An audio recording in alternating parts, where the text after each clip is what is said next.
สวัสดีค่ะคลิปนี้มาชวนทำเค้กเรดเวลเวทสูตรเค้กเนื้อนุ่มกำมะหยี่สีแดงกับบัตเตอร์ครีมชีสอร่อยเข้ากันมากวันนี้เราจะทำแบบเนื้อเค้กสปังเนื้อเค้กที่ได้มีความนุ่มมากไปลองทำกันเลยค่ะเริ่มจากขั้นตอนแรกจากผสมนมสดและน้ำส้มสายชูตามด้วยผงโกโก้และสีผสมอาหารสีแดงจากนั้นคนส่วนผสมให้เข้ากันพักไว้ประมาณ10 นาทีระหว่างนี้เราก็ไปเปิดเตาวอร์มไฟจากเตาอบที่อุณหภูมิ170องศาก็จะวอร์มไฟไว้ที่180องศาเพื่อป้องกันไฟลดลงจากการที่เราเปิดปิดเตาและสามารถนำเนยเข้าไปละลายพร้อมกันได้เลยต่อไปเรามาตีส่วนผสมได้เลยค่ะใส่น้ำตาลทรายลงไปตามด้วยไข่จากใช้เป็นไข่ไก่เบอร์2จำนวน4ฟองใส่กลิ่นวานิลลาลงไปเล็กน้อยตามด้วยส่วนผสมของนมสดน้ำส้มสายชูและผงโกโก้ที่เราทำไว้ จากนั้นร่อนแป้งเค้กและเบกกิ้งโซดาลงไป ร่อนแป้งและเบกกิ้งโซดาลงไปจนกระทั่งหมดผงแป้ง จากนั้นให้เราป้าย ESP ไปที่หัวตะกร้อ หากใครไม่รู้จัก ESP เป็นแบบนี้ค่ะจากนำมาให้ดูแล้ว จากนั้นใช้หัวตะกร้อคนส่วนผสมให้เข้ากัน เพื่อป้องกันแป้งฟุ้งกระจาย จากนั้นนำไปเข้าเครื่องตีได้เลยไล่จากระดับความเร็วต่ำไปจนถึงความเร็วสูงขั้นแรกจะตีประมาณ1 นาทีก่อนเมื่อครบ1 นาทีก็หยุดเครื่องแล้วก็ปาดโถเนื่องจากอาจจะยังมีเศษแป้งและส่วนผสมที่ไม่เข้ากันเกาะอยู่ด้านข้างจากนั้นเราก็จะตีส่วนผสมต่อโดยเปิดสปีดไล่จากระดับความเร็วต่ำไปจนถึงความเร็วสูงตีจนกระทั่งส่วนผสมขึ้นฟูมีลักษณะข้นและเป็นครีมใช้เวลาประมาณ 5-6 นาทีขึ้นอยู่กับเครื่องที่แต่ละท่านใช้ส่วนผสมได้ประมาณนี้ต่อไปให้เราเปิดสปีดความเร็วต่ำทยอยใส่เนยละลายลงไปโดยเทใส่ลงไปเป็นสายจนกระทั่งเนยละลายหมดเนยละลายที่ใช้จะใช้เป็นเนยเค็มและต้องเป็นเนยละลายที่ยังมีความอุ่นค่อนไปทางร้อนใส่เนยลงไปหมดแล้วเราก็ปรับความเร็วเป็นความเร็วปานกลางตีประมาณ1 นาทีเสร็จแล้วลดลงเป็นความเร็วต่ำตีต่ออีก1 นาทีหรือจนกระทั่งส่วนผสมเนียนเมื่อส่วนผสมข้นเนียนดีแล้วก็หยุดเครื่องต่อไปเราจะนำไปเทใส่ถาดที่ใช้วันนี้มีขนาดประมาณ 24x19 เซนเป็นถาดอลูมิเนียมหากไม่มีไซส์นี้สามารถใช้ถาดขนาดใกล้เคียงกันได้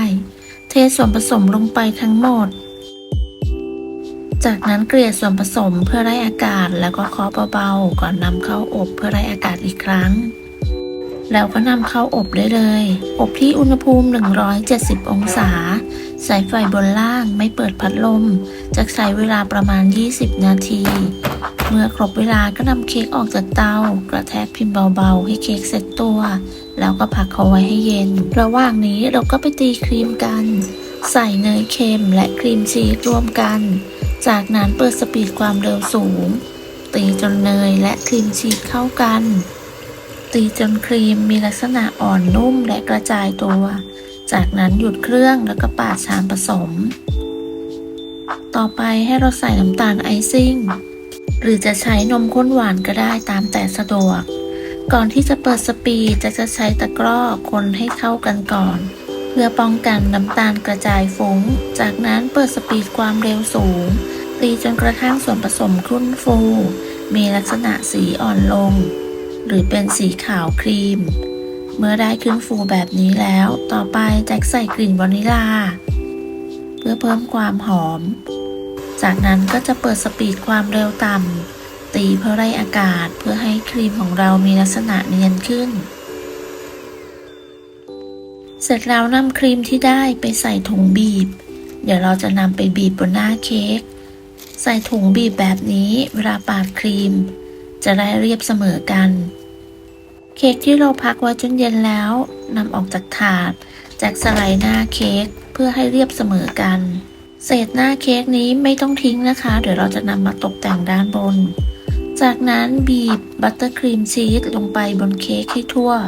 ดูตามภาพเลยค่ะเสร็จแล้วเราก็จะใช้สปาตูล่าปาดให้เรียบ ปาดให้เรียบเสมอกัน จากนั้นแจ็คจะใช้มีดตัดเค้กตัดขอบออกทั้ง4ด้าน ตัดขอบออกทั้ง4ด้านเล็กน้อย เพื่อให้เค้กดูสวยงามและเรียบเสมอกัน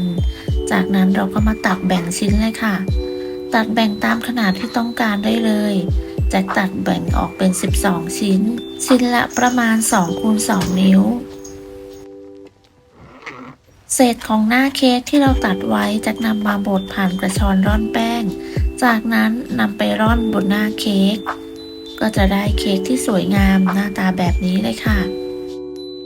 เค้กเรดเวลเวทสูตรนี้เนื้อเค้กนุ่มมาก ตัวบัตเตอร์ครีมชีสก็มีความเค็มๆ มันๆ ไม่หวาน แต่ถ้าใครไม่ชอบครีมเยอะๆ กลัวเลี่ยนก็ปาดให้น้อยลงหน่อยก็ได้